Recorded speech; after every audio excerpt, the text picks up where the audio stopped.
अस्सलाम वालेकुम। अब्बा जी का टी शर्ट पहने अम्मी जी।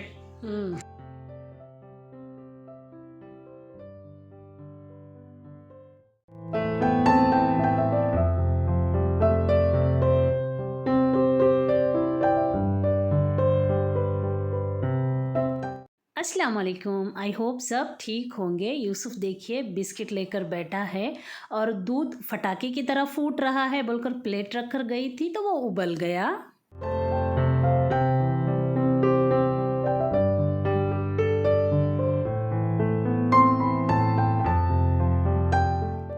वैसे ये वीडियो आपको थोड़ा मतलब 4-5 दिन लेट मिल रहा है क्योंकि एडिटिंग को टाइम नहीं था और बाकी रूटीन व्लॉग मैंने शेयर किए हुए हैं।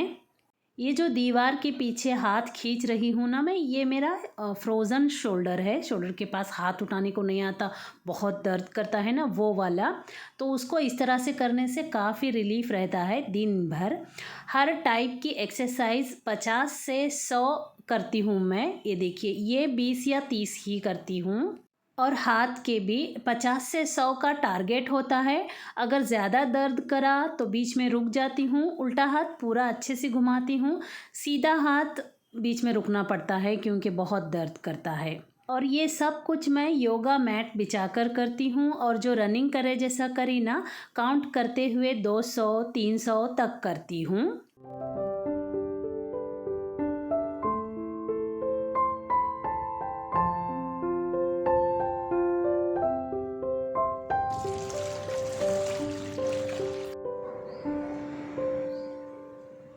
पर रेगुलर नहीं करती हूँ। जैसे कमर दर्द हो गया, हाथ दर्द हो गया, थकावट हो गई, ज़्यादा स्वेलिंग हो गई तो गैप गैप करके करती हूँ। इस बार का रिज़ल्ट माशाल्लाह बहुत अच्छा है। वज़न नहीं बढ़ना भी एक बहुत बड़ी कामयाबी है। इन फ्यूचर में इंशाल्लाह कम भी हो जाएगा। आज मैं ये वीडियो सोची जाने दो, काफ़ी दिन हो गए एडिट नहीं करते हैं, ये सारी चीज़ें डिलीट कर देते हैं। पर इसके अंदर की रेसिपीज़ देखी ना तो मुझे लगा नहीं ये वीडियो तो अपलोड होना ही चाहिए। आज मैं मेथी पालक का साग बना रही हूँ। गलती से मूली की भाजी अवेलेबल थी तो मैंने डाल दी, पर उसका नुकसान उठाई जी मैं। इससे पहली बार भी जब मूली खाई थी बहुत स्वेलिंग आई थी। मूली के साथ पराठे मतलब गेहूं का आटा भी था और इस बार भी इतनी ज़्यादा आई। अब इसके बाद मैं मूली नहीं खाऊंगी और गाजर और बीट रूट पर भी ध्यान रखूंगी।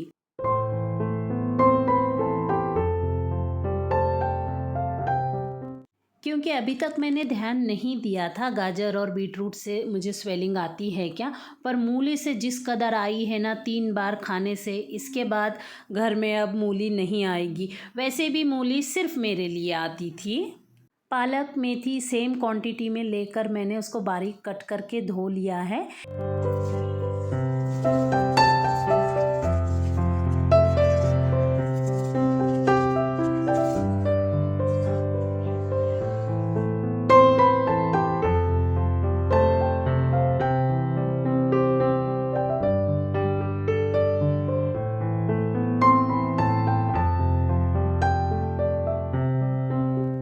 इस तरह से पालक मेथी मूली को तड़का देकर पानी सूखने तक पकाना है।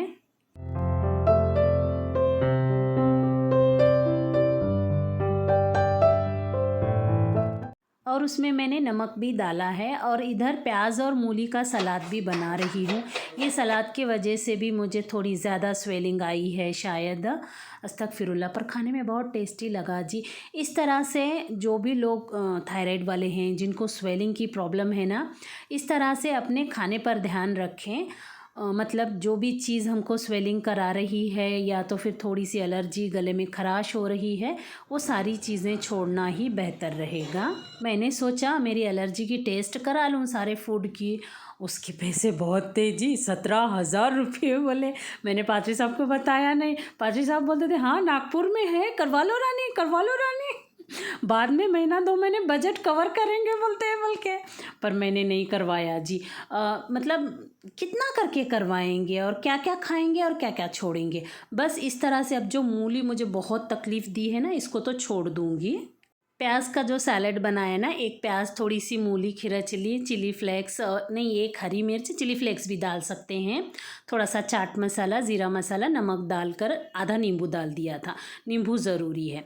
ये पालक ठंडा हो गया था, इसको पीस लिया। 1 चम्मच बेसन डालना ज़रूरी है इसमें, नहीं तो पानी पानी अलग और सब्ज़ी सब्ज़ी अलग हो जाएगी। सबको मिक्सर लगा लिया।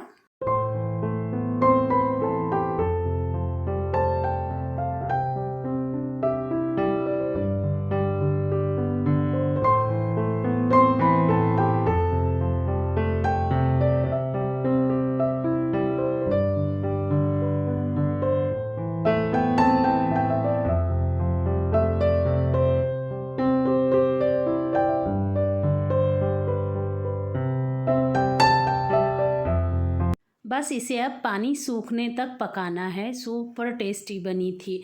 दोपहर में खाई, जैसे ही मुझे स्वेलिंग चढ़ने लगी मैंने वो सब्ज़ी नहीं खाई जी बाद में। मतलब मैंने उसे डिस्कार्ड कर दी, क्योंकि मैं गरम गरम पके बराबर साधना भाभी को दी थी तो ठीक रहता, पर मैं दोबारा खाती तो मेरी तो शामती आ जाती, 10 किलो वज़न बढ़ जाता। उसके बाद देखिए, ये मैं है ना रागी की रोटियां बना रही हूँ। बाजरे की रोटी और मकई की रोटी इसके साथ अच्छी लगती है। पता नहीं ये कॉम्बिनेशन की वजह से या अल्लाह खैर करे, लेकिन ऐसी गलती कभी हो जाए ना, जैसे स्वेलिंग वाला हमने खाना खा लिए तो दूसरे दिन ज़्यादा प्रिकॉशन रख के कुछ नहीं खाना चाहिए। 4-5 दिन तो स्वेलिंग नीचे हो जाती है। पर मेरा क्या हो गया, दूसरे दिन सहेलियों के साथ मस्त में गेहूं की रोटी खाई तो हो गया नहले पे दहला। तो अल्लाह खैर करे, ध्यान रखती हूँ। इसीलिए मैं बोलती हूँ ना हमेशा, क्या बोलते हैं, सोशल लाइफ नहीं होती है जी हम पत करने वालों की। वो लोग खाएंगे क्या, हम खामोश रहेंगे क्या? उससे बेहतर जाना ही नहीं चाहिए, क्योंकि बाद में जो स्वेलिंग आने के बाद हालत ख़राब होती है ना, वो बहुत ज़्यादा ख़राब होती है। अस्तगफिरुल्लाह, अल्लाह ऐसे करता है शायद। अल्लाह देखेंगे मेरी बंदी कितना कंट्रोल करती, बोल के बंदी है ना 6 महीने कंट्रोल करती है, और एक दिन थोड़ा सा लूज़ हो गई तो फिर हो जाता है 15 दिन का उलट पुलट। चलिए, बातों बातों में सब कुछ काम हो गए। ये देखिए साग बहुत टेस्टी बना था जी। मैंने इतना खा के और भी लिया था। और ये खाने के टाइम में मुझे कैसा लग रहा था, मैं तो पालक मेथी ही तो खा रही हूँ, थोड़ी सी तो मूली है उसमें, सब हेल्दी चीज़ें तो खा रही हूँ, बल्कि जम के मैंने 1.5 कटोरी खा ली। ये थाली तो बन गई लंच की। ज़हीन बोला, अम्मी ये क्या बनाई जी तुम, हमको तो ज़बरदस्ती तुम खिलाते, पर तुमको कैसा पसंद आता जी अम्मी ये? मैं बोली ये तो मेरी फेवरेट चीज़ है बेटे। तो फिर इसमें कोई शक ही नहीं है अम्मी, इतना भयंकर टॉर्चर आप सहन कर सकते हैं तो अब्बा का गुस्सा तो इसके सामने कुछ भी नहीं। आप अब्बा के साथ आराम से इसीलिए रह पाए हैं अम्मी। मैं बोली चल बदमाश, इतना थोड़ी ख़राब है वो, कितना अच्छा साग है ना। वालेकुम अस्सलाम। जाने की गड़बड़ कितनी है देखिए से। अब्बा जी का टी शर्ट पहने मम्मी जी। खेलना कर रहे हैं। ए बॉय, खुदा हाफिज़। फी अमान अल्लाह। बिना बैग के जा रहा हूँ मैं, टाटा। क्यों बिना बैग के जा रहे हैं? ले जा बैग, ले जा। तू भी बैग पकड़ तो ला, मैं तेरी बैग। अरे हो ही गया।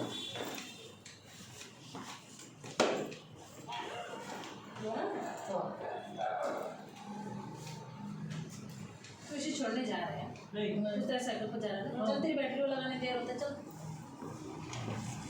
यूसुफा, ट्रैफिक देख के ध्यान से, दारू शरीफ, आयतल कुर्सी, फी अमानुल्लाह बेटे, फी अमानुल्लाह, टाटा टाटा। दोनों बच्चे तो गए, पर ये साग खाने वाले और मतलब इतने डिवाइड क्यों हैं? एक तो बिल्कुल पसंद नहीं करते और एक इतने ज़्यादा पसंद करते हैं। मुझे तो सभी टाइप के साग बहुत अच्छे लगते हैं खाने में। सरसों का साग नहीं अच्छा लगता मुझे, सरसों की सूखी सूखी भाजी बहुत अच्छी लगती है। इंशाल्लाह सरसों का साग मतलब मौसम के हिसाब से यहाँ हमारे इधर सही नहीं बनता रहेगा। चलिए, बहुत थक गई थी, कॉफ़ी पी के रेस्ट करके बाकी काम करना है। ये 1 महीने से 2 महीने से बोल रही थी, रेगुलर उनका चेकअप था, करवा लो जी बोलकर। मानते कहाँ हैं। अभी मैं आने वाली हूँ ना, तो अभी डटा के लेके जाऊँगी, अब ये करवाएगी बोल के खुद से सब टेस्ट करवा के आए हैं। मतलब टोटल टेस्ट करवाती हूँ, स्पेशली हार्ट का भी करवाती ही हूँ मैं, इसीलिए टीएमटी करवा रहे हैं। शुक्र शुक्र अल्हम्दुलिल्लाह सारे रिपोर्ट नॉर्मल हैं। थोड़ा सा कोलेस्ट्रॉल ऊपर में है, 1 पॉइंट के ऊपर से। ज़हीन उतने को भी भड़क रहा था। और एक्चुअली मैं यहाँ हूँ ना 1 साल 1.5 साल से, तो वो समोसे खाना बहुत चल रहा है उनका। अभी घर जाते ही इतना ड्रास्टिक चेंज करने वाली हूँ। वैसे ही मैं अपनी डाइट को ऐसे रोक के रखी हूँ, उनको भी वैसा ही खिलाऊँगी, मैं भी वैसा ही खाऊँगी। चलिए ये देखिए, ज़हीन के लिए स्पेशल घर में चीज़ ब्रेड वगैरह आता है। अभी वो जाएगा तो कौन खाएगा बोल के पहले ये रेसिपी बना रही हूँ। गार्लिक ब्रेड इतना टेस्टी बनता है ये। वो जो ये कढ़ाई में है ना, 1 चम्मच तेल, बाकी का सारा बटर, लहसुन अच्छा खासा कूट के डाली हूँ, चिली फ्लेक्स और 1 चुटकी नमक और हरा धनिया जम के वो उसको ब्रेड पर स्प्रेड कर दी। फिर चीज़ डाल रही हूँ। ये एयर फ्रायर में बनाने का चीज़ मेल्ट नहीं होता है, गर्म होके पक के वहीं बैठता है। ओटीजी में जो बनाते हैं ना, चीज़ मेल्ट होके पूरा कवर हो जाता है। दोनों का लुक अलग अलग आता है, पर टेस्ट एकदम सुपर टेस्टी वाला। मैं इस तरह से बीच बीच में दिन में 1 से 2 बार हल्का गुनगुना पानी भी पीती हूँ। देखिए दिखने में कितने अच्छे दिख रहे हैं ना, कलर भी कितना अच्छा आया है ना इसका। इतनी प्यारी प्यारी रेसिपी के लिए 1 लाइक तो बनता है ना जी। फ्लेवर का एकदम पटाखा है अम्मी जी। ऐसा मुंह में डाले बराबर सिर्फ नॉर्मली कैसा सिर्फ चीज का ये टेस्ट आता है ना, इसमें हर चीज के एकदम हू करके टेस्ट आ रहे। वाह वाटर स्लाइड। मैं है ना सुबह उठते के साथ गर्म पानी पियो बोले हैं डॉक्टर ने, पियो पियो। नहीं पी सकती, पेट में जलन होने लगती है, दिन भर पेट में जलन होती है और ऐसे जैसे दिल बोलता है, पेट में कुछ गड़बड़ जैसा आवाज़ आती है, या तो बहुत ठंडी लगने लगती है, तो फिर मैं हल्का गर्म पानी पी लेती हूँ। यूसुफ देखिए, बच्चों का बचपन है ना अजीब होता है। हम लोग ऐसी चीज़ों से नहीं खेलते थे ना, थोड़े हमको डरावने लगते थे। अब ये बच्चों के तो फेवरेट हैं ये सारे चीज़। ये वीडियो ज़हीन के जाने के 1 दिन पहले का है। उसको तस्बीह भी चाहिए, मन के वाली तस्बीह नहीं चाहिए, तो फिर मैं ये जो नंबर वाली होती है ना वो लाई थी। अम्मी ये दे दो मुझे बोला है, कहाँ रखूँ समझ नहीं आ रहा है। छोटी बैग भी लाया नहीं है, तो मैंने ऐसे ही कपड़ों के साइड में डाल दी हूँ, वो निकाल लेगा। ये बच्चों की पैकिंग करना बड़ा दिल घट करके करने का काम है ये। ज़हीन रहता है तो घर में रौनक रहती है, खुशियाँ रहते हैं, पर उसके कॉलेज के लिए उसे जाना तो पड़ेगा ना। पर मेरे लिए बहुत मुश्किल दौर होता है। अभी तो सोच सोच के डर लग रहा है मुझे, फ्यूचर में यूसुफ को भी छोड़ना है। चलिए कुछ नहीं कर सकते, बच्चों के फ्यूचर के लिए छोड़ना तो पड़ेगा ही। चलिए यहाँ तक जो भी लोग देख रहे हैं, अल्लाह उनके बच्चों का भी मुस्तकबिल बहुत आला दर्जे का बनाए। आमीन सुम आमीन। मिलते हैं अगली वीडियो में। अल्लाह हाफिज़।